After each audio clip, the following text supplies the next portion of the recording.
Bueno, pues buenas tardes a todos y a todas. Y en primer lugar, agradecer a la compañera María Luisa Carcedo el que esté con nosotros esta tarde, ¿no? La verdad que llevamos una jornada de debate en esto que nuestro compañero Esteban ha denominado políticas para el día después, bastante interesantes, bastante participadas. Y hoy, bueno, le ha tocado el turno a la sanidad, a la salud, que no es poca cosa, cuando hablamos de política, ¿no? Ahora, estamos viendo la importancia, siempre hemos, evidentemente, ha sido una política, yo creo que lo que más representa, de las más representativas que podemos tener como Partido Socialista, en el enfoque de la política sanitaria. Y ahora, bueno, esta situación de crisis que estamos viviendo, pues está generando de nuevo un debate bastante potente con respecto a las políticas sanitarias y a los modelos de política sanitaria y, en fin, en qué situación estamos y hacia dónde tenemos que ir, ¿no?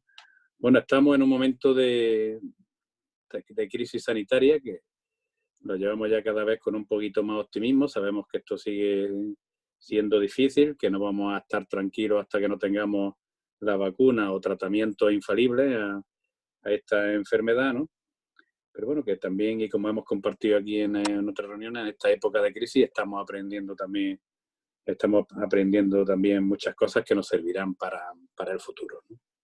Como, como secretario provincial y presidente de la Diputación, trasladaros y aprovechar este encuentro también para muy brevemente trasladaros que en fin, estamos haciendo una labor bastante potente de contacto con todo el movimiento asociativo provincial, los agentes económicos y sociales, todos y cada uno de los sectores más representativos de nuestra provincia, con el objeto de desarrollar lo que denominamos el Plan Provincial de Recuperación Económica y Social de la mano de ellos, ¿no? Tenemos ya un borrador de este plan y muy probablemente, bueno, en los próximos días le haremos la presentación tanto a agentes económicos y sociales y a todo el tejido económico, bueno, a todo el tejido de representación de nuestra provincia que nos ha ayudado en el desarrollo y en la confección de este plan. Haremos una presentación pública también a la ciudadanía a través de los medios de comunicación, en el que vamos a marcar, bueno, cuáles son nuestras acciones en el futuro próximo y en el medio plazo también como provincia, ¿no? Bueno, y esto también lo digo como un elemento positivo, el que hayamos aprovechado esta crisis sanitaria y, bueno, y que seamos conscientes de las consecuencias que tiene la crisis sanitaria en los próximos, bueno, que devendrá en una crisis económica y social, ¿no?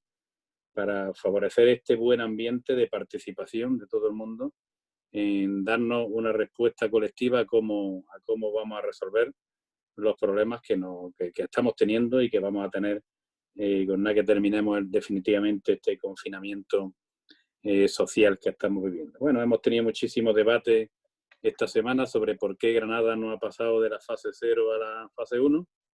Es un debate que desde el partido pues, y yo como presidente de la Diputación lo he tenido muy clarito desde el principio. Nosotros no somos ningunos expertos, o al menos casi ninguno. Aquí hay algunos expertos en esta reunión, casi ninguno.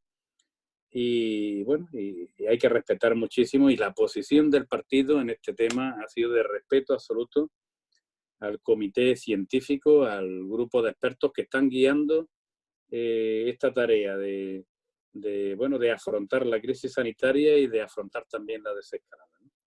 Tenemos que ser muy respetuosos con la gente, poner en valor lo que se está haciendo, cómo se ha ido afrontando y las consecuencias que tiene y que está teniendo ese cómo se ha ido afrontando, que evidentemente algo de positivo tendrá cuando vamos saliendo, ¿no? Y algo de mucho acierto habrá tenido, bastante acierto habrá tenido cuando estamos saliendo de esta situación, ¿no? Yo repetiros que tengamos confianza, yo sé que la tenemos colectivamente como militantes del Partido Socialista en nuestro gobierno, en cómo está planteando la solución a los problemas. Yo he repetido también muchas veces que me siento muy orgulloso de ser militante del Partido Socialista, muy orgulloso de las medidas que está adoptando el Gobierno de España en esta crisis sanitaria.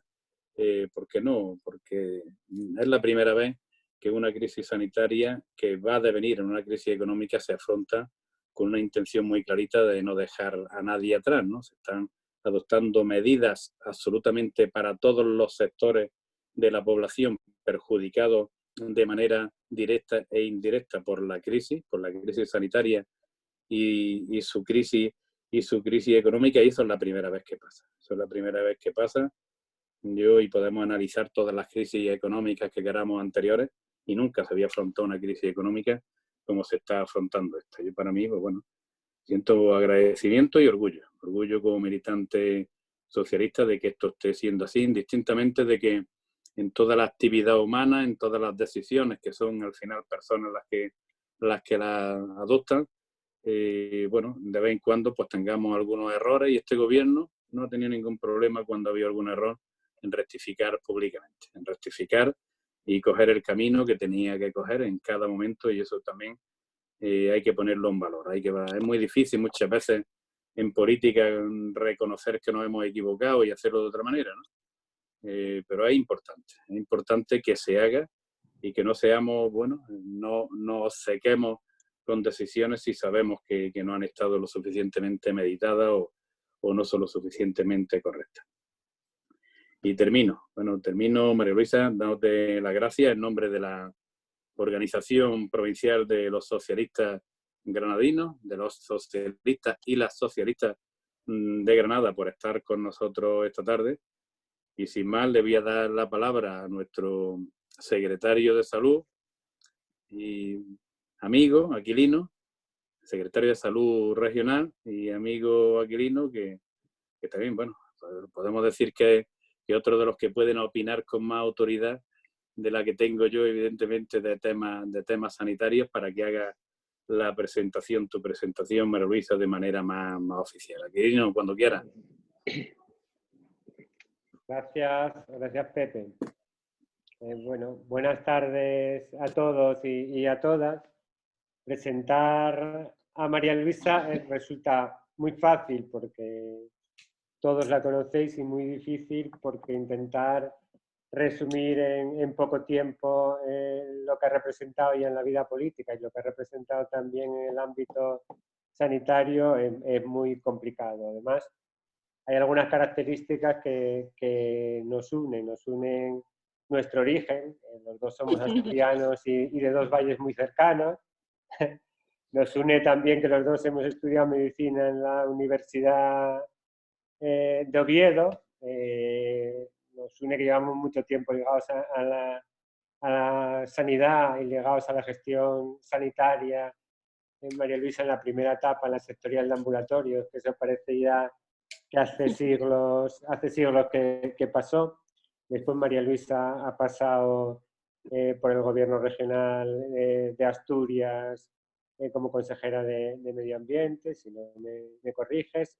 Ha formado parte de la Junta General del Principado, ha estado como diputada en el Congreso y como senadora también en algún momento, con lo cual lleva ligada al Partido Socialista pues, prácticamente desde que nació, con lo cual creo que es difícil poder presentarla, y desde el año 17 secretaria de Sanidad de la Comisión Ejecutiva Federal. Yo creo que ahí ha hecho una labor muy importante, pero a mí, si me permitís, hablaré un ratito de algo que para mí ha sido muy importante, y es su paso como ministra de Sanidad. María Luisa llegó al Ministerio de Sanidad en septiembre del 18 y estuvo hasta principios del 20, pero yo creo que se ha caracterizado por algo muy importante, y creo que ahora hay que reconocérselo, y es que durante ese corto periodo ha tenido algunas cosas que le reconoce todo el mundo, que le reconoce en el ámbito sanitario.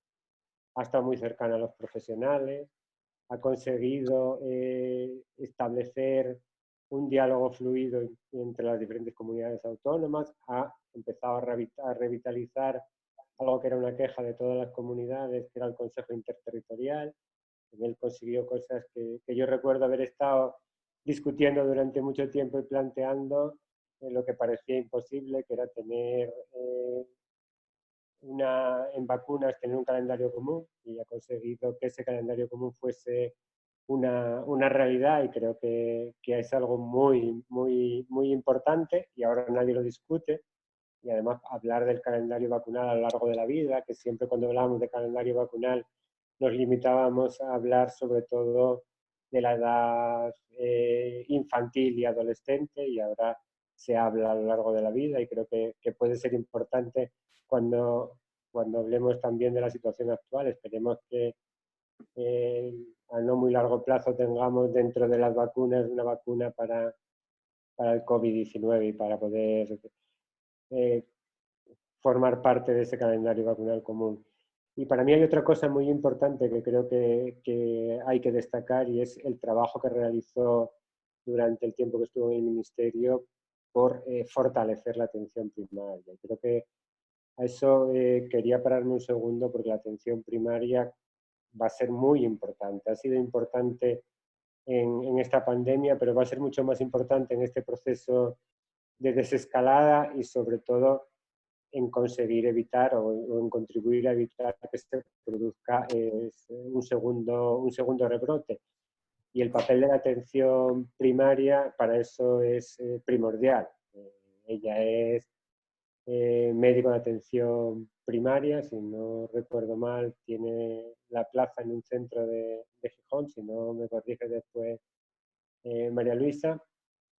Yo, como sabéis, he estado también muy ligado al ámbito de la atención primaria durante mucho tiempo, pero creo, y después, si tienes oportunidad, nos lo comentas, el papel que va a tener que jugar la atención primaria, y sobre todo algo muy importante por lo que ha luchado a lo largo de todo este tiempo, que es en fortalecer el Sistema Nacional de Salud y en trabajar por la sanidad pública. Y creo que eso es algo que ha sido fundamental en el ámbito de esta crisis sanitaria, que va a ser fundamental para salir de ella, que la lucha para evitar los recortes sanitarios y las privatizaciones forman parte también de su vida, seguirán formando parte, y estoy convencido que además el trabajo que está realizando ahora desde la Secretaría Federal de Sanidad es muy importante, y sirve para que podamos trabajar de una forma cohesionada. Y creo que, María Luisa, no voy a perder mucho más tiempo, pero sí quería destacar al final otra cosa muy importante en ti, que es que cada vez que hemos necesitado, o cada vez que he necesitado llamarte para alguna cosa o para comentarte ahora si querías participar en este foro, nunca he recibido un no, siempre he recibido un sí a la primera, y después ya hablamos a ver qué es lo que hay que hacer. Y creo que eso es de agradecerte. Yo te lo agradezco, y siempre, y espero que siempre sea así. Lo mismo te digo, siempre estaremos a tu disposición para las cosas que consideres. Y sin más, te doy a paso, y muchas gracias por participar, y gracias además por ser como eres y estar siempre ahí. Muchas gracias.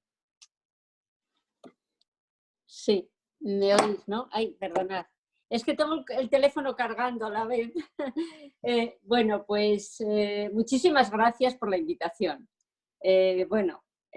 Antes comentabas que, bueno, que llevo en el partido, no digo los años, pero bueno, siendo de donde somos, y bueno, en fin, yo de la familia que soy, pues no, lógicamente pues te siembran la semillita ya de casi de antes de la primera comunión. O sea que bueno, que ahí estamos, y evidentemente yo le debo muchísimo a este partido, y bueno, como digo yo, muchos no llevamos el partido solo en la cabeza, lo llevamos en el corazón, ¿no? Por eso pues tenemos un acercamiento y una visión que va mucho más allá de la racionalidad de una ideología, ¿no? Pero bueno, dicho eso, muchísimo, y agradeceros de verdad, de corazón. Estuve muchas veces en Granada, ¿eh? O sea que me invitaste muchas veces. Ahora me hubiera gustado ir en lugar de estar aquí, pero bueno, ¿qué se va a hacer? Para otra será. La próxima. Para otra será. Bueno, en primer lugar, yo enlazo con alguna cosa que dijo Pepe. Y es que a nosotros la sanidad para nosotros es una política muy importante. Es una política muy importante porque es nuclear en las políticas del estado de bienestar, que por otra parte es la seña de identidad del Partido Socialista y de la socialdemocracia en su conjunto. Es nuestra manera de entender la convivencia, y de los 4 grandes pilares del estado de bienestar, las pensiones, la educación, los servicios sociales, la sanidad es muy importante, es una política muy importante. Tanto es así que para la mayoría de la ciudadanía, cuando se les pregunta cuáles son las cuestiones que más valoran, que configuran su bienestar, pues dicen la salud. Dicen la salud junto con las pensiones. Y cuando les preguntas por la política pública que más bienestar les genera, pues el poder tener una pensión cuando sean mayores y el poder tener atención sanitaria cuando enfermen. Eso a grandísimos rasgos, pues el 90 y pico % de la ciudadanía así lo considera. Por tanto, la sanidad es algo muy importante para el bienestar de las personas y para nosotros forma parte de nuestro núcleo ideológico de nuestro modelo de convivencia. Por tanto, es la seña de identidad, es el alma, digamos, de las políticas socialdemócratas. Ahora, que es un poco el motivo de la charla, nos pusimos de moda. Y nos pusimos de moda, perdonad un segundo. Devuélvemelo mañana. Tenemos reunión mañana a las 12. Vale. Me lo devuelves mañana. Vale. Vale. ¿Tienes cargador en casa? No, no tengo cargador. Es que me vienen a reclamar el cargador. Una compañera que me lo deja. Es que consume mucho esto. Bueno, continúo. Disculpad. Ahora está de moda la sanidad por la enorme crisis que esta epidemia pues introdujo en las sociedades en el mundo entero. Por eso es una pandemia, porque afecta a la mayoría de los países del mundo. Y las características de esta pandemia afectan de lleno a nuestro sistema de convivencia, a cómo nos relacionamos como seres humanos. Y por eso tiene esta trascendencia tan grande que trasciende lo que es la sanidad y tiene un impacto muy importante en la economía, porque cómo nos montamos la economía también tiene mucho que ver con interferir en esas relaciones humanas. Y también pues es una crisis que va a generar problemas laborales, de desempleo, etc. Por tanto, problemas sociales, problemas económicos, problemas laborales y, evidentemente, problemas sanitarios. ¿Por qué se produce esta pandemia? Yo tengo que advertiros que la Organización Mundial de la Salud lleva advirtiendo en general al mundo entero de la posibilidad de grandes pandemias relacionadas con el cambio climático.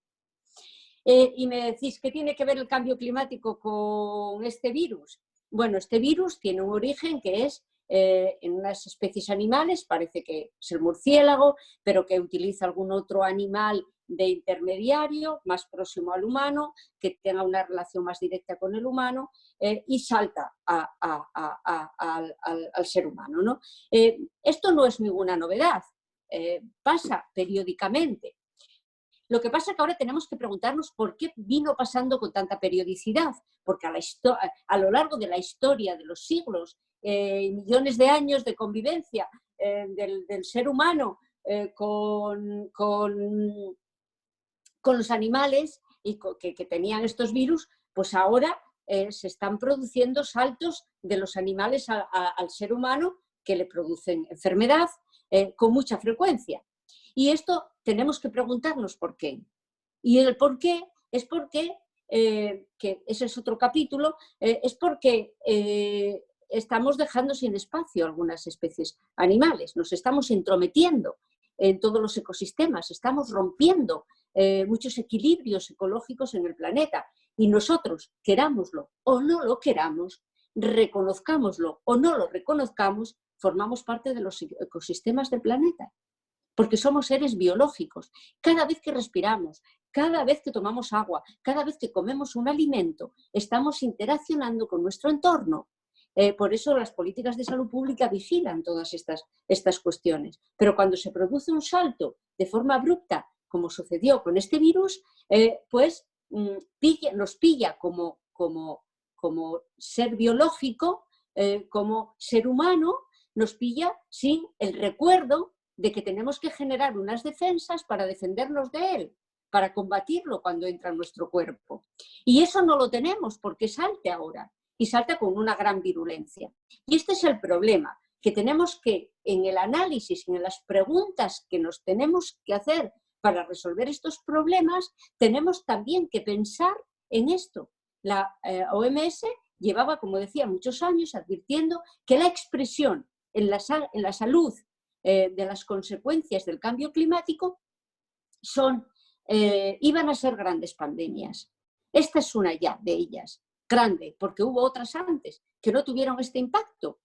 Hace 4, 6 años, bueno, desde del 2003, en fin, hubo varias periódicamente, 2012, pero ahora pues esta es muy intensa y está afectando de forma drástica, como decía al principio, nuestro modelo de convivencia, nuestro modelo económico, nuestro modelo de relación. Por tanto, es la primera pregunta que yo creo que tenemos que hacernos. Si queremos afrontar en serio esta o las que nos puedan venir. Y ya está aquí. Y cuando estaban advirtiendo de que iba a venir esta epidemia, porque había en China, en Wuhan, pues ya en un mercado había aparecido un virus nuevo, pues ya nos pusimos un poco alertas. Pero teníamos una cierta tranquilidad porque los virus anteriores pues no habían tenido un impacto limitado, como si os acordáis, ¿no? Cuando hablamos del SARS-1, de la gripe A, de la gripe aviar, de todo aquello, tuvo un impacto limitado y enseguida se pudo controlar. Pero, y entonces dijimos, bueno, será otra más como la gripe A. Desgraciadamente no fue así, esta tuvo mucho mayor impacto. Y es un virus que nos parecía al principio que era un virus como la gripe. Bueno, pues que tenía un comportamiento estacional como el de la gripe y que, bueno, pero claro, estamos viendo que va mucho más allá del efecto de una gripe y no tenemos claro si va a tener ese comportamiento estacional y cuando llegará el verano pues va a desaparecer como desaparecen los virus de la gripe. Por lo tanto, son muchas cuestiones que están apareciendo que son nuevas, pero sobre todo es muy contagioso y produce enfermedad grave, muy grave, como lo estamos viendo. No solamente produce enfermedad respiratoria, sino que va mucho más allá. Afortunadamente, a la carrera, los investigadores, tanto del comportamiento de los virus, los virólogos, como los clínicos, los médicos que atienden a las enfermedades, pues están descubriendo cómo se comporta en el organismo y cómo el organismo responde, que esto es muy importante. Cómo el organismo responde, que a veces el daño en el cuerpo lo produce más la respuesta del organismo que el propio daño del virus. Por tanto, todo esto que se está aprendiendo en apenas 4 o 5 meses, pues nos está permitiendo manejarlo mejor, nos está permitiendo tratarlo mejor. Y ahora, afortunadamente, pues van menos personas a las UBIs y mueren menos como consecuencia de eso, porque se están tratando mejor al conocer más del virus en tan solo estos meses. Por tanto, por mucho que decíamos al principio, cuando llegó el virus, bueno, tenemos un sistema sanitario fantástico y no os preocupéis que vamos a ser capaces de tratarlo bien y de resolver los problemas de salud que se generen. pues bueno, estamos viendo que vamos por 27.000 muertos casi, ¿no? Entonces, bueno, en fin, lo tratamos, pero hubo que conocerlo, hubo que saber cómo se comporta, cómo responde el organismo, etcétera. Y sobre todo, cómo lo manejamos. Y para manejarlo, para detener la transmisión de la enfermedad, pues hubo que tomar medidas muy drásticas, no solo en España, en todo el mundo, y esto pues genera evidentemente las conclusiones que sabéis, y más en las zonas que viven más de los servicios, especialmente de los servicios del turismo, ¿no? que está azotando de forma muy, muy intensa. Y el Sistema Nacional de Salud, que efectivamente tenemos un Sistema Nacional de Salud fantástico, que tiene mucha resiliencia, a pesar de que, como nos lo dejó la derecha, con los recortes, con las privatizaciones, con las externalizaciones, con los recortes de plantillas, etcétera, a pesar de que encontró a nuestro Sistema Nacional de Salud con unos recortes. Para que os hagáis una idea, el gasto público en el año 2009 era de 75.000 millones y todavía en el 2017 no se habían recuperado. Estábamos, a pesar de que creció el Producto Interior Bruto, pues estábamos en 74.000 millones, pero llegamos a estar en 66.000 en el año 2013. Por tanto, un Sistema Nacional de Salud que fue maltratado por la derecha, y que a pesar de todo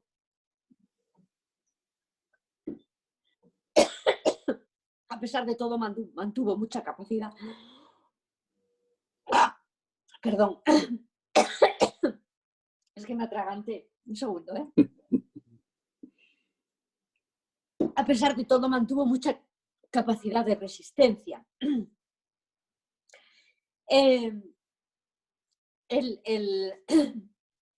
Paralelamente a que se recortó el gasto público, fue creciendo el gasto privado. ¿Por qué? Pues porque se derivó mucho a gestión privada, y también pues, sí, los privados hicieron mucha campaña para, al haber listas de espera, etcétera, pues vendieron mucho el producto para que las personas, las familias hicieran seguros privados, pero sabiendo, como digo yo, viven en el mejor de los mundos, porque saben que ante cualquier problema serio tienen el doble aseguramiento, es decir, tienen el aseguramiento público y van a resolverle los problemas.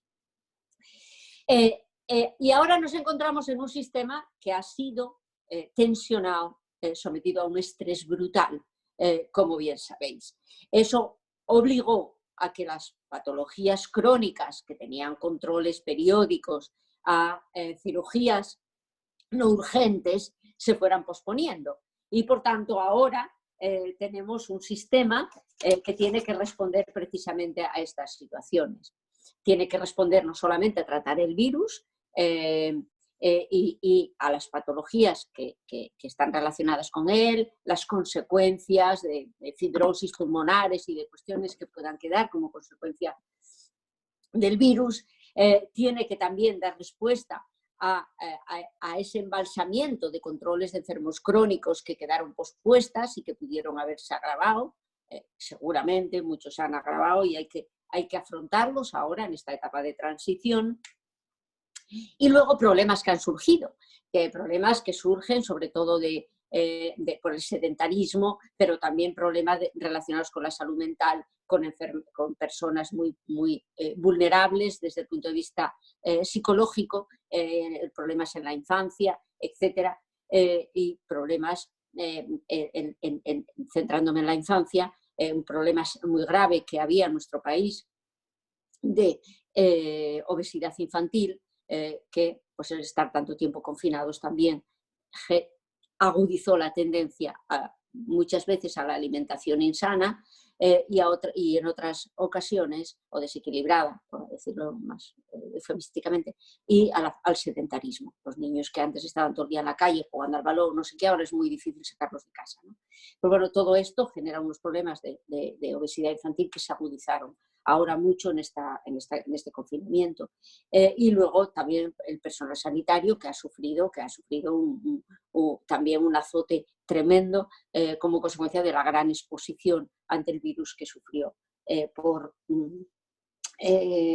evidentemente asumir su trabajo, que es su trabajo, pero que pues sufrieron graves. A todos estos desafíos se tiene que enfrentar ahora el Sistema Nacional de Salud y, por tanto, tiene que tener una capacidad de resistencia muy grande, o sea que no se pueden relajar a partir de ahora. Por eso es muy importante que no haya rebrotes y que vuelva otra vez a estresar tanto el sistema como lo tuvo que hacer en estos 2 meses largos ya de gestión de la crisis y de aparición de nuevos casos continuamente y muchos de ellos pues con muchísima gravedad.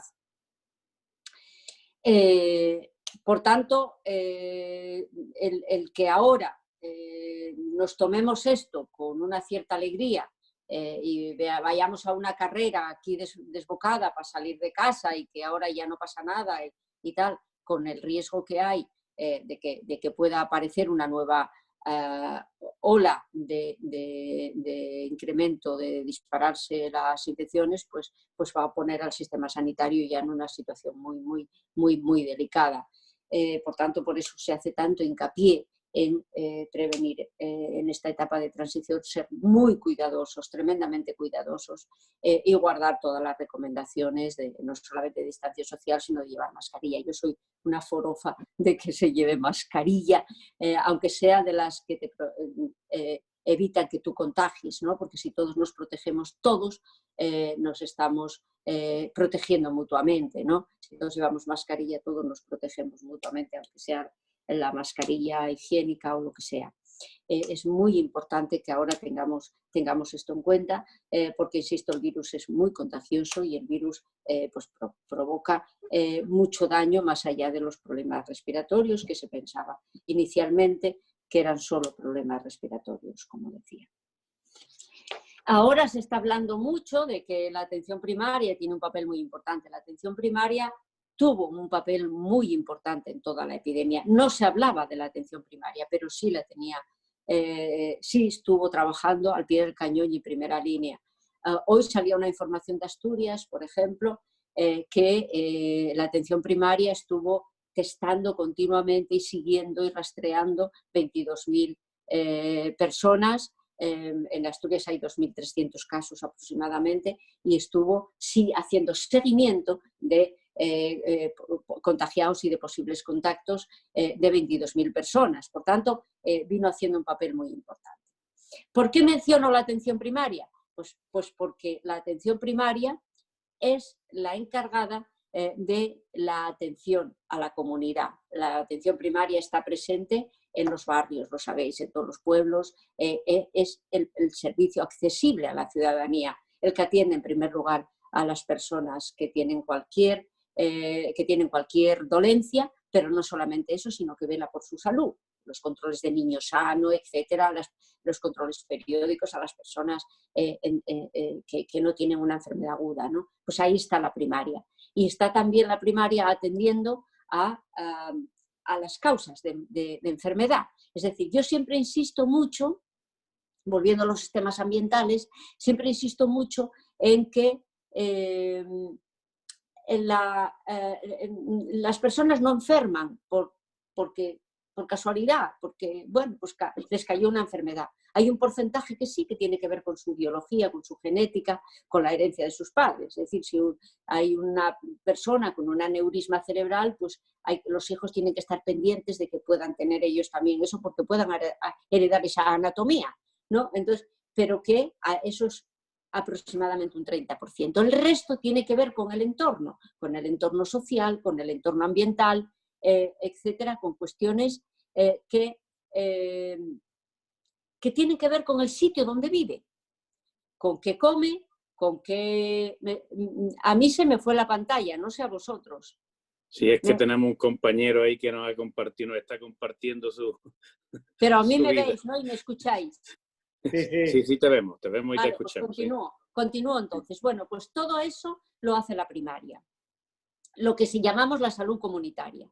Y en una epidemia no es un problema de salud individual, aunque afecte individualmente a las personas contagiadas. Esto es un problema de salud comunitaria y los problemas de salud comunitaria sobre todo se resuelven en el nivel de atención primaria. Cuando la enfermedad individual y alcanza un determinado nivel, pues va al hospital y si necesita ir a la UBI, va a la UBI o lo que sea. Pero por definición, conceptualmente, esto es un problema de salud comunitaria y es la atención primaria la que tiene que dar esa respuesta porque tenemos que la solución a un problema de salud comunitaria es la atención comunitaria y eso se hace desde la atención primaria. Por eso es tan importante y hacemos tanto hincapié en defender la primaria y esta es, por tanto, una oportunidad de poner en marcha ese marco estratégico de atención primaria y comunitaria que aprobamos hace bien poco cuando yo aún estaba en el ministerio. Esta es una de las tareas que tenemos pendientes ahora como uno de los principales desafíos a resolver una vez que salgamos de esta crisis y de esta epidemia. Hay más cuestiones que tenemos que resolver y ya voy terminando en esta exposición para que tengáis un poco en la cabeza el enfoque que hay que hacer ahora de la sanidad. Antes os comentaba que había sufrido grandes recortes, que había sido muy abandonada y fue abandonada en muchos campos. Uno de ellos es el de la gestión, las privatizaciones, etc. Se recortó mucho la participación de la sanidad en la riqueza del país, cómo se mide para compararnos con otros países lo que se gasta en sanidad. Y nosotros habíamos alcanzado casi el 7%, estamos en el 6,8% con Zapatero y ahora estamos por debajo del 6%. Del 6% de la riqueza nacional, 6% del Producto Interior Bruto. Hay que llevarlo hasta el 7% por lo menos. Hay que llevarlo hasta ahí para que tenga una fortaleza necesaria para, no solamente para atender estas situaciones de crisis, sino para lo cotidiano, para las necesidades de salud que se están produciendo. Por tanto, asegurar esa financiación y procurar pues, que haya un equilibrio entre las comunidades autónomas. Eso se resuelve con el sistema de financiación autonómica. También otro abandono muy importante, consecuencia también de estos recortes, fue la obsolescencia tecnológica. Alivió un poco, aunque es penosísimo que lo tengamos que decir, pero las donaciones de Amancio Ortega en escáneres, en resonancias, etcétera, alivió un poco el asunto, pero hay una obsolescencia tecnológica muy grande en nuestro sistema y sobre todo las tecnologías punteras que tienen que ver con tratamientos de cáncer, que ahora pues, lamentablemente es la privada. La privada aprendió mucho y están comprando tecnologías y las tecnologías modernas de tratamiento del cáncer pues ya de radioterapia ya las están adquiriendo y en la pública aún no hay. Por tanto, un plan renove de renovación de la tecnología sanitaria es muy importante. Otro asunto que también estuvo abandonado durante todos estos años de gestión del PP fueron el plan estratégico de profesionales. Pues antes de la moda del virus, como informativo, era, pues faltan pediatras, faltan no sé qué, faltan médicos rurales, en fin, se abandonó mucho el ver qué edad media de profesionales tenemos, qué hay que hacer, cómo tenemos que poner el acento en qué especialidades, cuáles van a ser las necesidades de especialidades del futuro, todo eso, lo que es un plan estratégico de personal para que no tengamos estas carencias que estamos teniendo ahora, que hay algunas especialidades que da pavor mirar la edad media de los profesionales que lógicamente ahora se van a jubilar, hasta ahora estaban pidiendo alargamientos más allá de los 65 de la vida laboral y ahora van a jubilarse, ya veréis, después de este tragantón que vivieron o que estamos viviendo. Vaya, otra cuestión que para mí es una obsesión, dos cosas más y ya termino, dos cuestiones importantes. Una que para mí es una obsesión y son las desigualdades en salud. Nuestro Sistema Nacional de Salud es muy accesible, es un sistema universal, que recuperamos ahora, como sabéis, la cobertura sanitaria universal, que conseguimos que no quede nadie sin acceso. Cuando nos medimos con otros países europeos incluso, pues cuando medimos el acceso, o se mide el rechazo, pero bueno, la facilidad de acceso a las personas por razones económicas, somos el país más accesible de Europa con diferencia, a pesar del costo más bajo relativamente que otros países. Otro país muy accesible es Holanda, pero gasta 2 puntos más que nosotros de riqueza nacional. En lugar del casi 6, estamos en el 5,9 aproximadamente, ellos tienen el 7 y pico, casi el 8. ¿No? Entonces, bueno, que están, a pesar de todo eso, somos un país muy accesible, pero sigue habiendo desigualdades. Sigue habiendo desigualdades agudizadas ahora con los copagos que puso el PP. Por tanto, eliminar esos copagos que hacen que muchas personas no puedan retirar los medicamentos. Hay otras desigualdades que tienen que ver con una prestación clamorosa, que es la salud bucodental. Lo vimos ahora con las estafas de iDental, dirigiéndose a las personas de menos recursos que no pueden ir al dentista y encima las explotaron, las estafaron, etcétera, ¿no? Por tanto, revisar la cartera en algunos aspectos como este, y la salud bucodental hace que seamos uno de los países ahora que más dinero sueltan los ciudadanos para atender su salud, lo que se llama el dinero de bolsillo o sea, la aportación de bolsillo de los ciudadanos, ¿no? Porque tienen que ir al dentista, porque salvo la extracción y poco más en los niños, y este es un plan que dejamos elaborado también, bueno, que está elaborado en el Ministerio, del abordaje de la salud bucodental, y que ahora pues va a haber que tener un poco de calma porque los gastos que tuvo que afrontar el gobierno son brutales, ¿no? Pero que bueno, que era otra política que nosotros habíamos llevado en el programa electoral y que va dirigido directamente a eliminar las desigualdades en salud. Otras desigualdades en salud tienen que ver precisamente en salud, no en sanidad, en salud.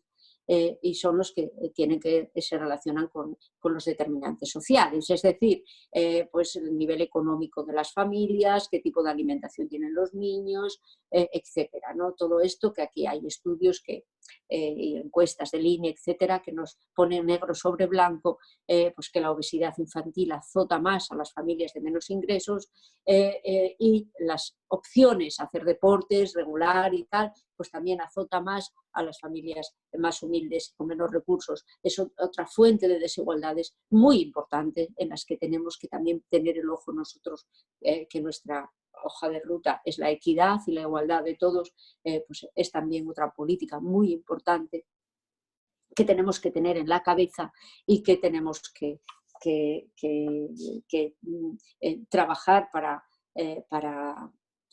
tener un sistema más equitativo. Otra obsesión mía, pero que yo creo que ahora también la realidad me da la razón, es la lucha contra las pseudociencias, la lucha contra los antivacunas, etc. Estamos diciendo continuamente que necesitamos una medicina basada en la evidencia, y yo antes empecé diciendo que a medida que conocemos el virus, y eso es el conocimiento, eso es la evidencia científica, lo podemos tratar mejor y podemos salvar más vidas.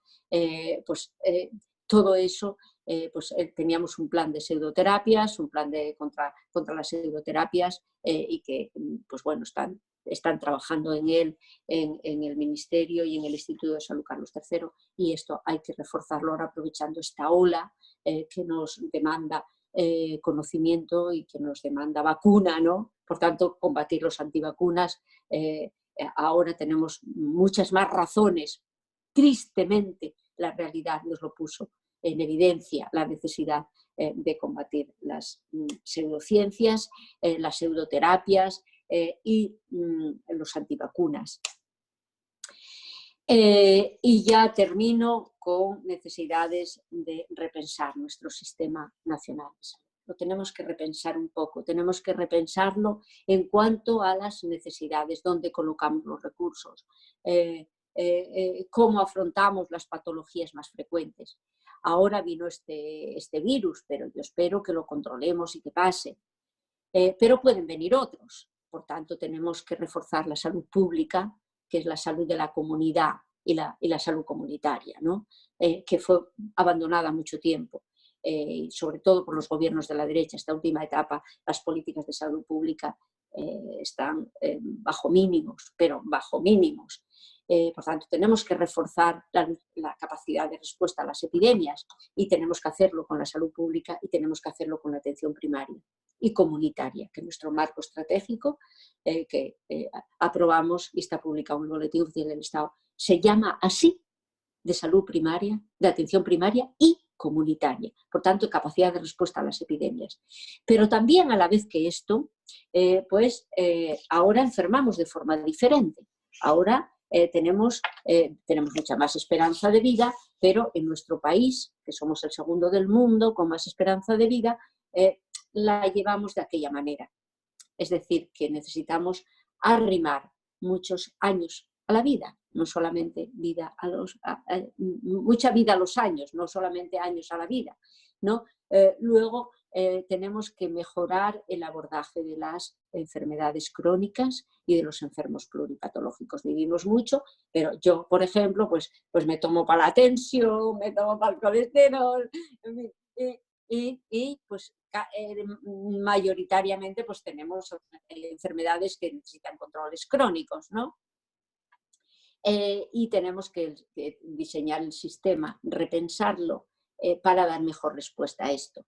En la primaria ya está más o menos repensado, pero tenemos que repensar también los hospitales, que están diseñados para responder a patologías más agudas y en otros momentos. Ahora a veces una persona no puede ir, que tiene muchas patologías, pues no puede ir danzando del internista al cardiólogo, al reumatólogo, al traumatólogo, al no sé qué, en fin, hay que tener esa visión más global de las personas y a veces pues eso, uno, tómate esto, otro, tómate el otro, tómate el otro, y entonces alguien tiene que estar ahí diciendo, vamos a ver cómo casamos todo esto, ¿no? Por tanto, tenemos que repensar también un poco cómo damos respuesta a todo esto. Y esto es un poco lo que yo os quería contar así a grandísimos rasgos de los desafíos que tenemos por delante, que son muchos. Pero tenemos que ser ahora muy cautelosos. Teníamos un programa electoral precioso, pactamos con los colegas de Podemos para hacer el gobierno, pues un programa maravilloso y ahora vamos a ver cómo lo ejecutamos, porque pues hay esta alteración de nuestro modelo de vida, de nuestro sistema económico, pues el IVA se cae un picado, se va a caer, aunque el IRPF, bueno, tardemos más en notarlo. Quiere decir que los ingresos públicos, los ingresos de las empresas, la solución para salvar las empresas pues es que hacerles créditos, que salvando de las empresas, las bonificaciones de las cotizaciones a la seguridad social, en fin, esto va a alterar los ingresos públicos de forma muy importante. Con todo el sistema de ERTES, con todo el sistema de crédito psíquico, con todas las ayudas a las empresas, de retrasos de pagos de los impuestos de sociedades, etcétera, etcétera. Todo esto, ¿no? Esto va a alterar mucho. Y luego los gastos que generó todo esto, ¿no? Por una parte, los gastos sanitarios, que ya visteis que aprobó el gobierno 16.000 millones para compensar los gastos de las comunidades autónomas, aparte de los gastos que ya me parece que van por 2.000 del propio Ministerio de Sanidad, en compra de materiales, etcétera. Por tanto, hay que afrontar todo esto. Y por otra parte, pues el escudo social, que llamamos, ¿no? Entre ellos, perdonad que os cite, no solamente el apoyo a los servicios sociales, sino también el ingreso mínimo vital, que, bueno, pues no hay mal que por bien no venga o bien que por mal no venga, en este caso, ¿no? Es decir, que si ya pues, aprovechamos esto para agilizar el que se ponga en marcha ya el ingreso mínimo vital como una red, como última red de protección social, como un aspecto más de nuestro estado de bienestar, como una política estructural más de nuestro estado de bienestar, que forma parte de ese escudo social, pues bienvenido sea. Pero yo lo que os quiero trasladar es que van a venir curvas, muy curvas, que el partido tiene que estar muy unido, que el partido tiene que estar ahí como una piña, porque hay que dar respuesta a esta emergencia, pero sobre todo, no podemos perder de vista cuál es nuestro proyecto político y lo que tenemos que salvar. Y tenemos que salvar nuestro estado de bienestar, nuestra sanidad pública, nuestros servicios sociales, nuestro sistema de pensiones y por supuesto, nuestro sistema educativo. Pero ahora el implementar esta nueva política, esta nueva dimensión del estado de bienestar, que es el ingreso mínimo vital. Y ya me callo porque creo que me alargué un poco. Muchas gracias María Luisa. Animar a los compañeros y a las compañeras a que vayan indicando en el chat si quieren realizar intervenciones. Y antes también de leer algunas de las que se han hecho, trasladarlas, sí quería pasarle la palabra a Aquilino por si quería hacer algún comentario o alguna pregunta antes de dar el paso al resto de compañeros. Gracias, Esteban. Y gracias, María Luisa. Creo que nos has dado una visión completa del pasado, del presente y sobre todo para mí lo más importante de los retos de futuro que tenemos que enfrentar. Además lo has planteado con soluciones y por dónde debemos ir y por dónde debe ir el camino hacia el futuro. Pero a mí hay una cosa que me preocupa. Comparto contigo el tema de las desigualdades, comparto contigo el que tenemos que estar todos unidos para preservar nuestro estado del bienestar y dentro de eso el que tenemos que repensar el sistema. Lo que me preocupa es que hay alguna gente que está aprovechando esta situación de crisis de crisis sanitaria para plantear algo como es la recentralización del sistema sanitario. Yo soy un firme defensor de las autonomías y de sus competencias, pero sí creo que hay algo en lo que tenemos que trabajar, en el que tiene que tener el Consejo Interterritorial y cuál debe ser la coordinación dentro del Sistema Nacional de Salud, lógicamente conservando las competencias autonómicas. No sé lo que tú piensas al respecto. Y una vez más, gracias por tu exposición, que creo que ha sido muy aclaratoria de muchas cosas. Gracias. Yo creo que la gestión de esta crisis fue una oportunidad para poner en valor la capacidad de las comunidades autónomas. Las buenas prácticas que desde muchas comunidades autónomas se están poniendo en marcha. Yo antes cité el caso de Asturias porque, claro, es mi comunidad, la nuestra, y que más conozco, ¿no? Y porque allí, pues, salvo en etapas muy puntuales, pues hubo un gobierno del Partido Socialista y hubo una continuidad de las políticas públicas en materia sanitaria, como ahí, ¿no? Ahí es una pena ahora, pero bueno. Y ahora pues fue una oportunidad. Nuestro Estado federal yo creo que supo dar el do de pecho.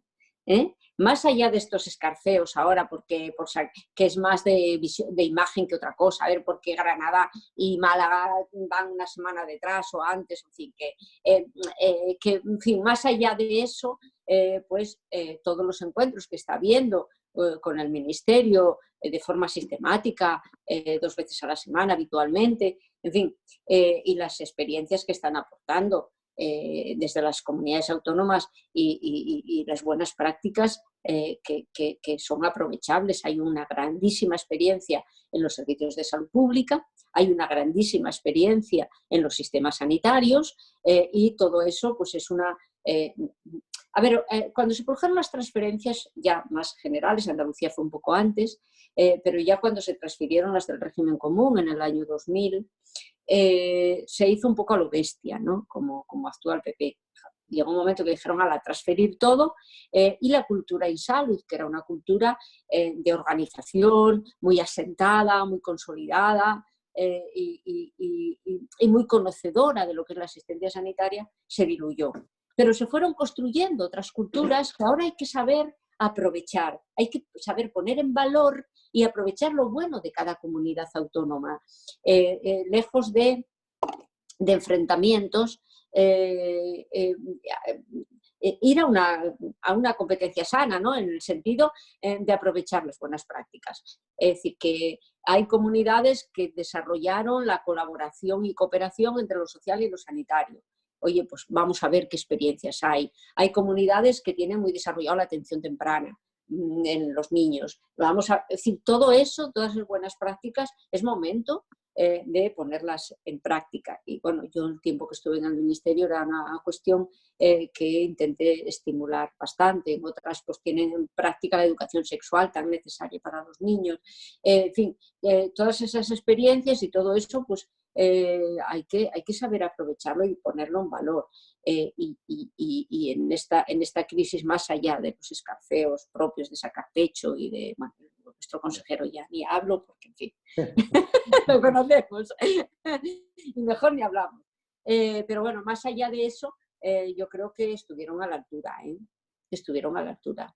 Y luego, claro, las que tienen rotones, las que tienen agujeros, se agrandaron los agujeros, como es el caso de la Comunidad de Madrid, que lleva muchos años sin mirar para la salud pública. Hubo etapas que no, y ahora parece que no sustituyeron tampoco, que no tenían dirección de salud pública, algo tan básico en una comunidad autónoma.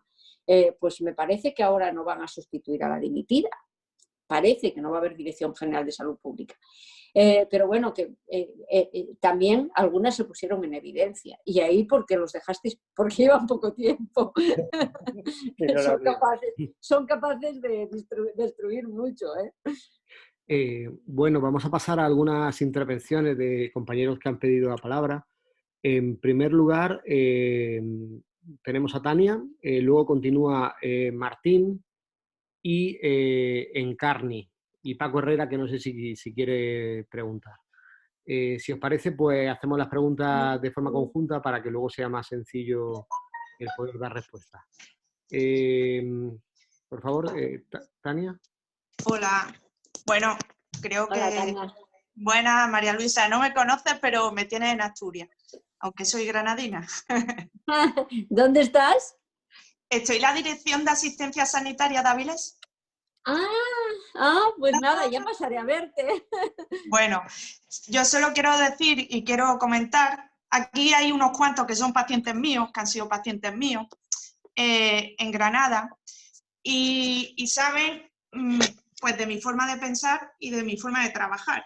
Entonces, es una cosa que desde la atención primaria, soy médico de familia, desde la atención primaria y de muchos que somos salubristas, hemos estado intentando luchar antes de esta epidemia. Yo creo que esto nos va a servir para repensar la asistencia sanitaria y tenemos que empezar a enseñar que hay que desmedicalizar la vida, que tenemos que fomentar los autocuidados, y eso se consigue con políticas de salud, como yo siempre digo, con salud en todas las políticas, luchando contra las desigualdades. Y luego, duele, pero es así, esta pandemia nos ha enseñado que el sociosanitario tiene que ser lo más fuerte posible.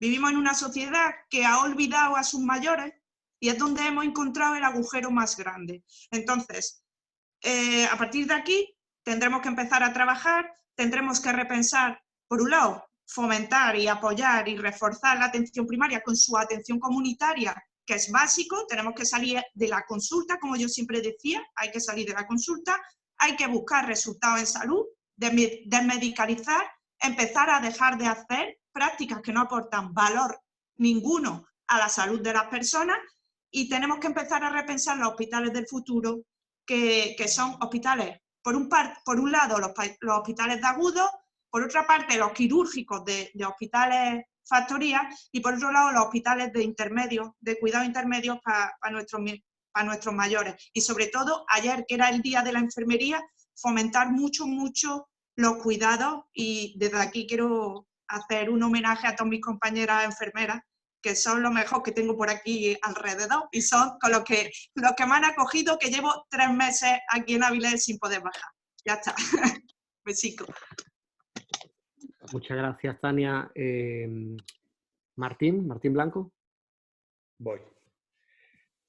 Bueno, comparto la reflexión que has hecho, prácticamente todo lo que tanto como analizaba la situación como que nos trajo aquí, como la salida, la perspectiva de la salida. Pero creo que tenemos una laguna, no digo nosotros, como partido también, pero como sistema, que es la relación hospital y primaria. Creo que ahí hemos hecho, hay pocas, o por lo menos yo conozco pocas experiencias que sean satisfactorias, ¿no? y que hayan logrado romper esa dicotomía tan bestial entre lo que es la atención comunitaria, perfectamente definida y defendida por ti, como no podía ser de otra forma, y lo que acaba de decir Tania, el hospitalcentrismo. Ahí se avanzó, se intentó hacer unas estructuras que eran las áreas de salud donde se conjugaba el hospital y primaria, pero en definitiva yo creo que se avanzó, pero muy poquito, y de hecho se sigue manteniendo esa situación dicotómica que creo que es mala para situaciones como esta, que es para lo que debemos estar preparados. En ese sentido, habría que ver o no sé cómo ves tú, la posibilidad de avanzar en líneas de aplicación de tecnología, de acercar la asistencia digamos, a la familia, a las casas, y poder dar una asistencia, digamos, mandar resultados al hogar y desde allí, digamos, en los ambientes clínicos de hacer prediagnósticos para después poder diagnosticar de forma central en los hospitales o en los centros de salud ya de una forma más asentada, ¿no? ¿Puede ser, por lo tanto, la tecnología algo que permita romper esa dicotomía clásica en nuestro sistema sanitario? Y después también, junto con eso, una reflexión en relación a dejar de hacer. Yo estoy de acuerdo con Tania, hay que dejar de hacer cosas, pero aquí hay que estar pendientes y muy pendientes de qué es lo que se deja de hacer. La derecha, desde que está en Andalucía, lo que ha dejado de hacer está claro, es salud pública, lo hemos visto en la listeriosis, fue tremenda la respuesta que se dio, fatal respuesta por deshacer los dispositivos de salud pública que teníamos establecidos. Se han dejado de hacer los dispositivos que teníamos en primaria de atención comunitaria, se han deshecho, han dejado de hacer los programas que se venían haciendo y han pasado a un tercer o cuarto plano. Es decir, ¿cómo podríamos o cómo se podría potenciar eso desde las instancias, desde la interterritorial, desde el ministerio, ¿no? Vale, y tendríamos una última palabra para Encarni y luego leo yo 2 o 3 cuestiones que han llegado y ya te dejamos, María Luisa, para que contestes o comentes. Encarni. Bueno, sí. Buenas tardes a todos y a todas. ¿Se me escucha? Sí, perfectamente. Sí, ¿no? Vale, gracias. Como dice Aquilino, y lo comparto al 100%, por ser usuarios de la sanidad pública, por parte de familiares, por las enfermedades que tienen, soy una luchadora aférrima a la sanidad pública y es lo que tenemos que defender.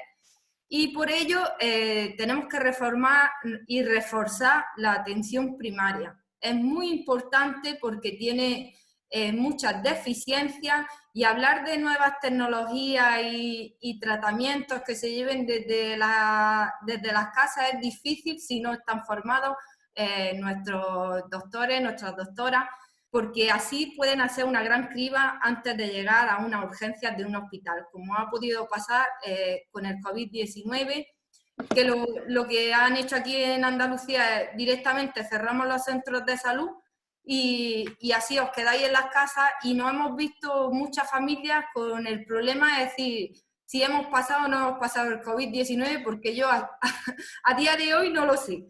Yo estuve bastante mal con fiebre, pero no me dejaron hacer el test y a día de hoy pues no lo sabemos, si lo hemos pasado o no lo hemos pasado. Por otro lado, como gran defensora de la ideología de izquierda y de nuestra Constitución, como Estado de autonomía, defiendo que debe de estar descentralizada la sanidad. Pero por otro lado, el Estado debe de tener un mecanismo que viene recogido en la Constitución española no solamente para epidemias y para pandemias y enfermedades que sean en todo el país, sino también para poder organizar a las comunidades autónomas, porque lo que no debemos de dejar es que unas comunidades autónomas, su financiación se vaya la mayor parte a la sanidad privada y se invierta poco en la pública. Eso es lo que no deberíamos de permitir, por mucha autonomía que queramos darle a nuestras comunidades. Por lo tanto, mi pregunta es si desde la perspectiva del Estado, la dirección que se va a tomar va a ser no solamente ahora devolverle las competencias a las comunidades autónomas, sino seguir velando para que se siga haciendo una sanidad pública de calidad y pública, sobre todo. Gracias. Muchas gracias, Encarni. Paso a leer algunas intervenciones que han dejado por escrito y ya dejamos que María Luisa pues, pueda comentar. Juan José Martín Arcos comenta: sin renunciar a la descentralización autonómica, porque eso creo que tiene que ser una cuestión irrenunciable en nuestro ideario federalista, ¿cree que el Sistema Nacional de Salud debería tener mayor personalidad de la que tiene a día de hoy? Especialmente pensando en potenciales amenazas futuras y los destrozos que pueden hacer las derechas del sistema público.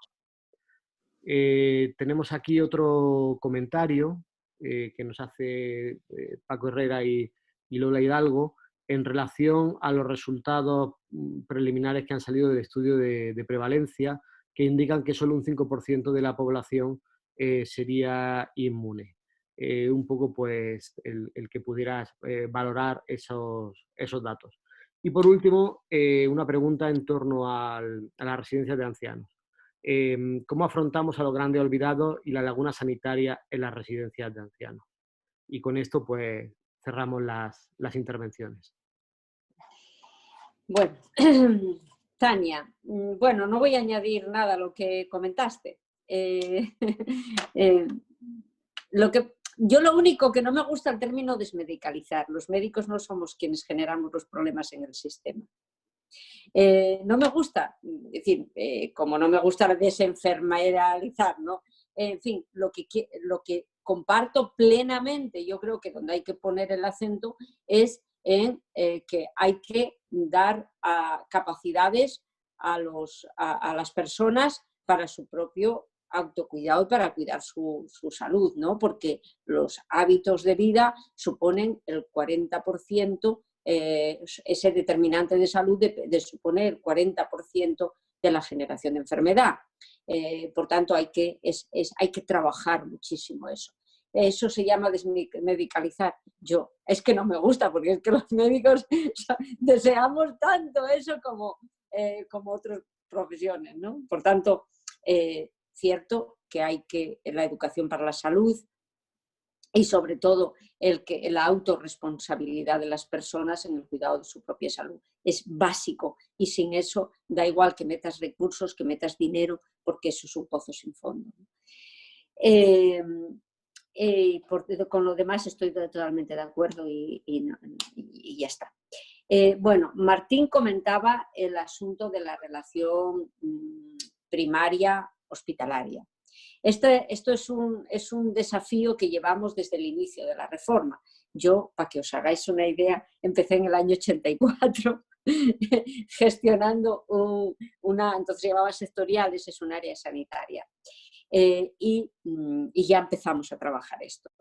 Mi área sanitaria donde yo estaba, que es la cuenca vecina de la de Aquilino, que es la cuenca del Nalón, pues era muy fácil, porque teníamos un hospital con 250 camas, un hospital mediano y un área sanitaria de 100.000 habitantes.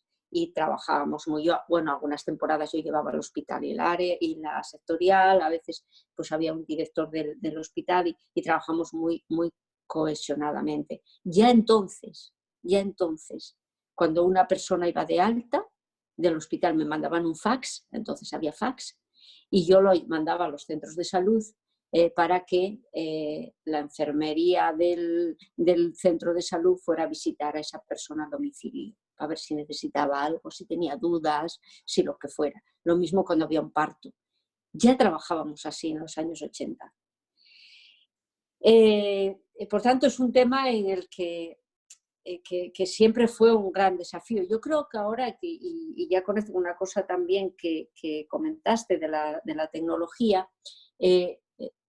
con la tecnología actual es muy fácil, y yo creo que ya se está haciendo bastante. Te lo digo porque mi marido, que es médico de primaria, pues a veces cuando vas a hacer un análisis o lo que sea por la tarde, ya entra y ya conoce los resultados. O sea que ya se está trabajando muchísimo en esa interconexión. Pero falta, más allá de la tecnología, que yo creo que eso sí es muy posible, el compartir historias clínicas, el saber perfectamente cuando hacen una prueba complementaria en el propio hospital, que les mandan a hacer una resonancia, que se puedan tener desde su médico de primaria acceso, etc. Todo eso es ya es una realidad, por tanto se está haciendo ya. Lo que falta es la cultura. Hay que trabajar mucho la cultura. Por eso en el marco estratégico de primaria recogemos que tienen que rotar por los centros de salud también los médicos de otras especialidades, los médicos de especialidades hospitalarias. Lo mismo que los médicos de familia rotan por los hospitales, pues también tienen que tener un periodo de rotación por los centros de salud para que se conozcan mejor y se comparta la cultura de organización, y que son complementarios y que no son compartimentos estancos. A pesar de que llevamos tantos años trabajando con la reforma, yo creo que la cultura fue perdiéndose más que fomentándose. Yo os estaba hablando de experiencias de los años 80 y que ahora eso es muchísimo más fácil. Ahora el fax ya, cuando hablas de fax ya, los chavales de ahora es que nunca lo vieron. Y con el fax hacíamos muchísimas cosas. Todo esto que yo os estoy contando. Pero que tecnológicamente es posible ya todo compartir. Pero hace falta cultivar la cultura de organización compartida. Y yo creo que ese es el desafío que nos falta. Y desde el marco estratégico de la primaria le damos esa solución.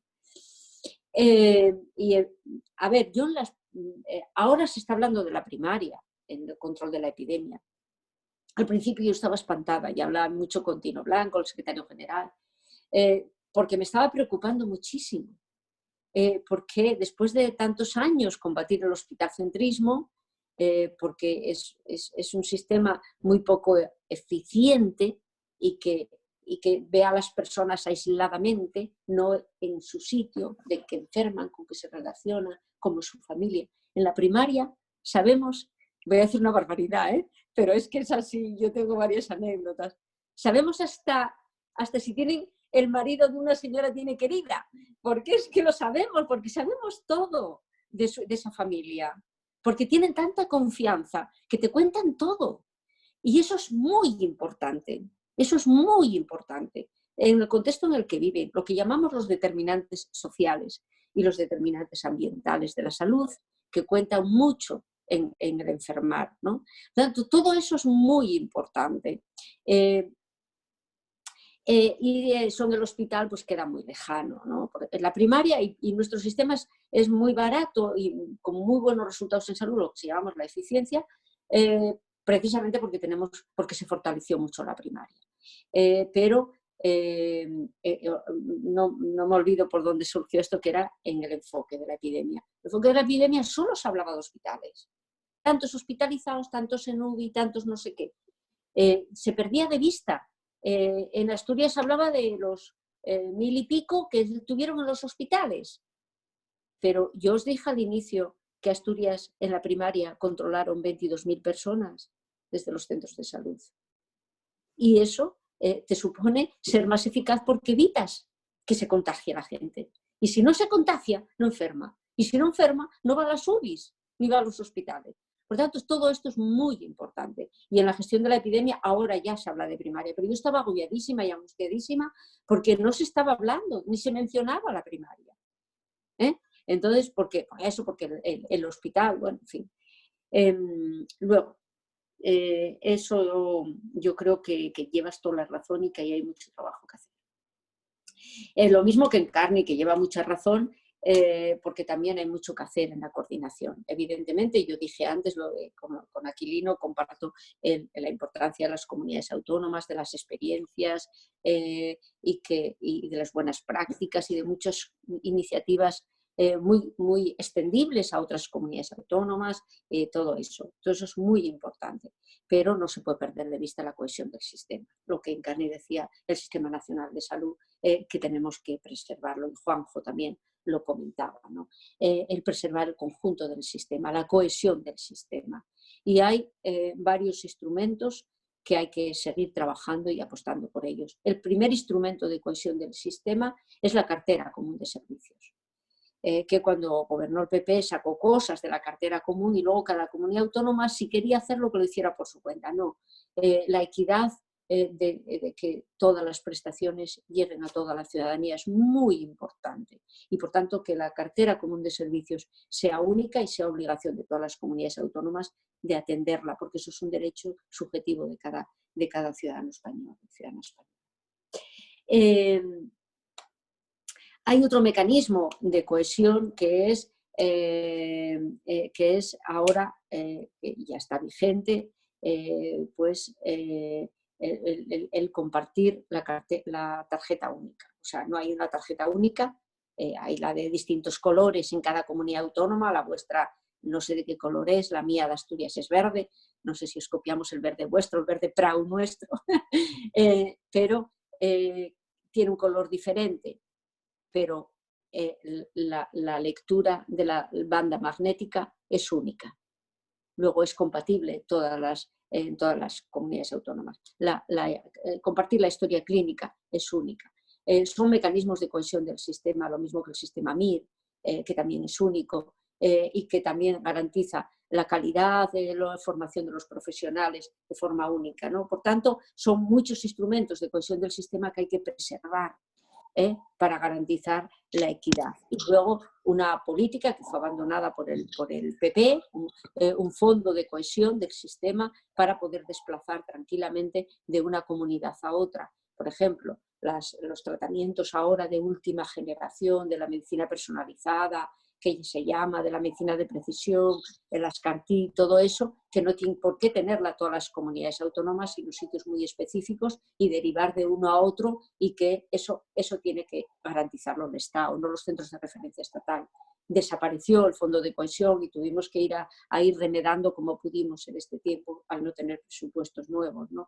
Pero todo esto, que son mecanismos de cohesión del sistema, hay que preservarlos mucho, y el Ministerio no puede renunciar a su papel de liderazgo porque la Constitución se lo mandata. La Constitución dice que el Estado tiene que garantizar la coordinación general del sistema, y a eso no se puede renunciar.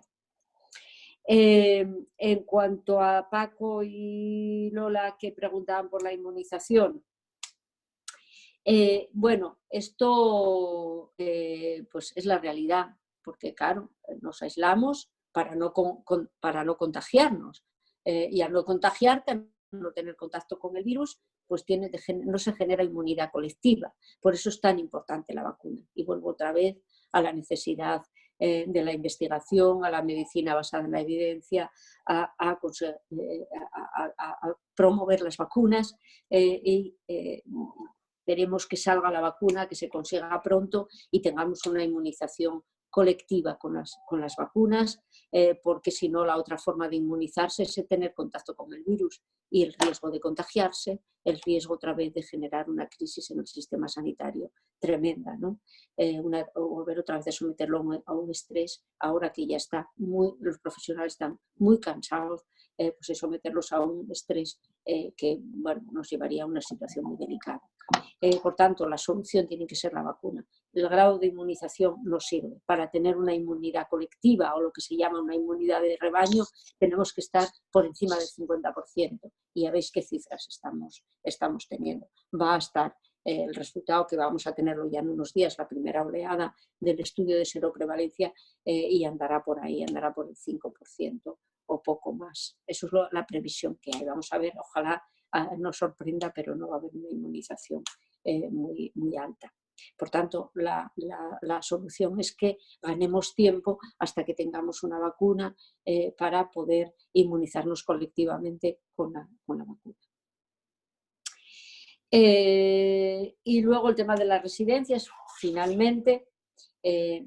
A ver, yo creo que este país en general fue generoso con las personas mayores. Conseguimos atenderlas bien, protegerlas bien. Es el colectivo con menos riesgo de pobreza. La pobreza hoy día tiene cara de niño, cara infantil. La pobreza está más en la infancia que en los mayores. ¿Por qué? Pues porque se consiguieron pensiones no contributivas, complemento a pensiones mínimas, la dependencia, etcétera, la ayuda a domicilio. Son muchas políticas de atención a los mayores. ¿Qué pasó ahora? Pues lo que pasó es que se desatendió las personas institucionalizadas. Que las personas mayores y los enfermos crónicos delicados, cuando hay epidemias, les azotan más, pues lo sabíamos, como una gripe normal, también con la gripe normal ataca más a las personas mayores. Por eso son un grupo de riesgo y por eso queremos que se vacunen masivamente contra la gripe. Y por eso yo hice una campaña muy intensa cuando estaba en el ministerio de esta última campaña, pero que sistemáticamente se hace la vacunación de temporada, ¿no? En el mes de septiembre, octubre, se vacuna para que, y cada año cambia porque los virus de la gripe mutan mucho y hay que buscar la cepa que va a ser ese año, ¿no? En fin, todo esto, porque hay que proteger a las personas mayores y a las personas que tienen enfermedades crónicas, porque una gripe puede descompensarlos y también producirles la muerte, ¿no? ¿Qué pasó? Pues que contra este virus no había gripe, no había vacuna y muchas personas estaban institucionalizadas y no se tuvo esa precaución de que cuando estás institucionalizado y no tienes los cuidados que hay que tener de prevención y de aislamiento cuando entra el virus en esa residencia, fue un fallo importante del abordaje de la epidemia por las circunstancias de las personas mayores que estaban en las instituciones. Las que estaban en su domicilio, bien aisladitas y bien cuidadas, ahí no había problema. El problema fue las personas que estaban en instituciones, que convivían con espacios comunes, con platos comunes, con cubiertos comunes, con personas que atienden a uno y después a otro y le llevan el virus, en fin. Más que por ser mayores, que por ser mayores tienen el riesgo, no solamente en este virus, sino de la gripe, como os comentaba, o cualquier epidemia, sino por el lugar donde residían, que era una institución. Y ahí no se fue lo suficientemente ágiles para evitar que en el momento que entra el virus en una residencia, de contenerlo. Y a una persona que lo tenga, haberlo aislado. En fin, había mecanismos, hay mecanismos, el Ministerio de Sanidad sacó guías para cómo había que atenderlos, etcétera, etcétera. Pero se llegó tarde y por eso azotó tanto en las residencias de tercera edad. Y ya está. Muchas gracias María Luisa. No sé si Aquilino y Pepe, para finalizar, pues quieren trasladar algunas palabras. Nosotros el agradecimiento por haberte tenido esta tarde, la verdad que fantástico en temas que a todos nos inquietan tanto estos días, ¿no? ¿Pepe? ¿Aquilino? ¿Aquilino? Sí, gracias Esteban, gracias María Luisa. Cuando comentábamos la posibilidad de que participases, yo creo que cumpliste de lejos las expectativas que teníamos y por lo menos que yo tenía, hablando un poco de todos los temas que nos preocupan, que nos ocupan y sobre todo de todos los retos que puede haber en el futuro, que tenemos para el futuro. Yo creo que es básico. Tú comentabas que hay algunas cosas de las que es mejor no hablar y mencionabas al consejero que tenemos en Andalucía. Pues yo comparto contigo porque prefiero no hablar. Pero sí hay una cosa que me gustaría decir. Si en algo se caracterizó en el ámbito en general de la Consejería de Salud, es algo parecido a lo que pasó en Madrid.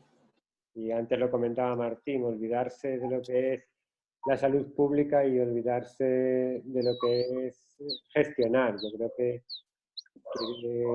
se preocuparon y se preocupan más del ámbito de la propaganda que del ámbito de la gestión, y creo que tenemos que todos trabajar porque eso no sea así. Nosotros evidentemente optamos por no ser excesivamente beligerantes, pero algunas veces nos ha obligado a salir a plantear algunas de las cosas que el objetivo fundamental en algunos momentos era atacar al gobierno mucho más que preocuparse de la gestión del día a día. Y yo creo que lo comentaba antes en Carni cuando hablaba de que en algunos sitios y en Granada se preocupaban más de cerrar los centros de atención primaria cuando en otras comunidades se optó por otras soluciones. Y creo que el reflejo de algunas de esas decisiones, que además dentro del conjunto de la comunidad han sido variopintas, cada uno hacía de su capa un sayo, y eso creo que refleja el por qué pasan algunas cosas y algunas zonas se quedan en fase 0, en fase 1, que yo creo que esa no es como tú bien comentabas la discusión. Debemos trabajar todos de verdad para que salgamos de esta situación de desescalada, pues garantizando la seguridad de las personas y no convirtiéndolo en una batalla política. Creo que en eso, tanto desde el Ministerio como desde el partido, creo que todos hemos sido coherentes y debemos seguir siéndolo, y habrá momentos para hablar de cómo se ha gestionado esta crisis en los diferentes sitios. Y a mí me gustó mucho de los planteamientos que hacías de futuro, el planteamiento sobre los temas de desigualdades, que a mí siempre me preocupan las desigualdades en salud, y sobre todo el tema de repensar el sistema sanitario, un sistema sanitario que funciona bien, pero que en la realidad con la que nos enfrentaremos en el futuro, por temas como el envejecimiento, temas como comentabas tú relacionados también con el cambio climático, creo que nos lleva a repensar el sistema para volver a adelantarnos y volver a tener un sistema sanitario fuerte que dé respuesta a las necesidades del conjunto de la ciudadanía, que creo que ese debe ser el objetivo. Y repito, muchas gracias y espero que pronto nos podamos ver y saludar de cerca. Tengo una visita a Granada pendiente. Perfecto, pues nos veremos. Pepe, muy bien. Si os parece, ya cierro yo esta charla compartida tan interesante que hemos tenido. María Luisa, gracias. Gracias, porque gracias a vosotros por la invitación y la lo que le da a uno alegría es ver que, bueno, es verdad que hay mucho debate, como todo en cualquier tema que abordemos. Hay distintos puntos de vista y distintas maneras de afrontar la solución de los problemas.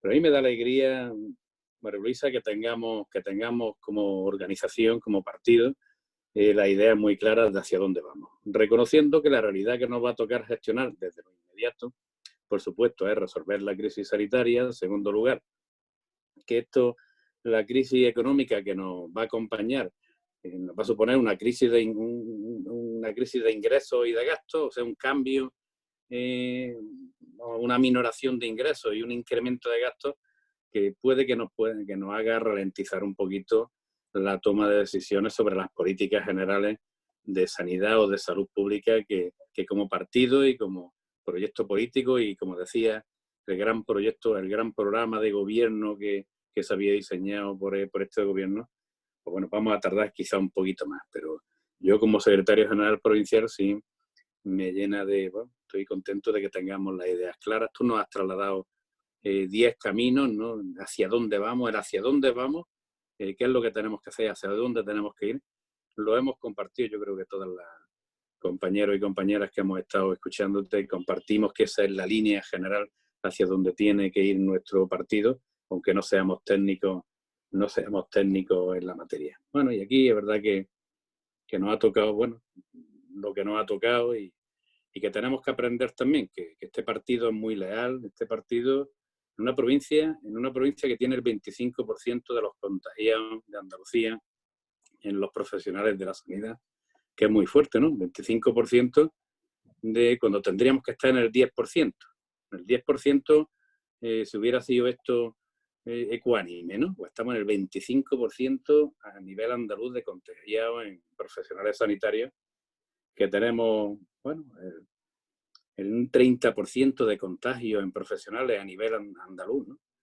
Y que, hablando de residencia, un 50% que también ha salido, el 50% de los fallecidos en Andalucía son usuarios del sistema de residencia asistencial, que son una cifra que es para que estuviéramos, si no fuéramos como somos, tan leales, tan prudentes, fuéramos tan positivos el socialismo español, andaluz y granadino a la hora de afrontar las cosas, lo que estaríamos es destrozando, intentando destrozar a esta gente porque se lo merecen que lo destrocemos. Pues no, aquí estamos prudentes, y encima de todo, ellos ante cualquier circunstancia aprovechan para intentar desgastar al gobierno de España, aunque hayan metido la pata a ellos, como es la cuestión de la desescalada en Granada y en Málaga. Fundamentalmente en Granada han metido la pata totalmente a la hora de afrontar la petición de cambio de fase.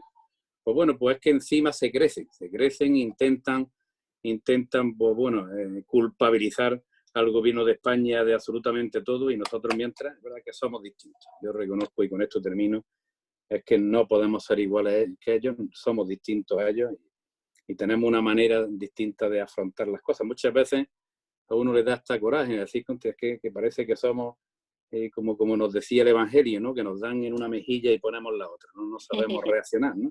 Pero bueno, también es verdad que con nuestra forma de ser, con nuestra forma de plantear, estamos en un partido que 141 años después de que nos parieran, como digo yo, estamos gobernando este país.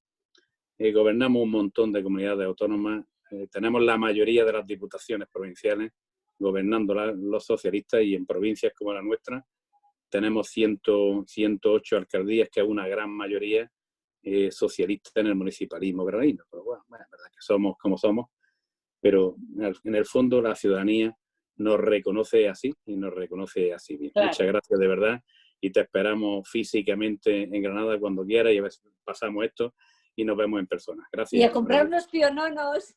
Eso es, perfecto. Que siempre los traigo. Perfecto, muy bien. Bueno. Venga, gracias. Venga, ya.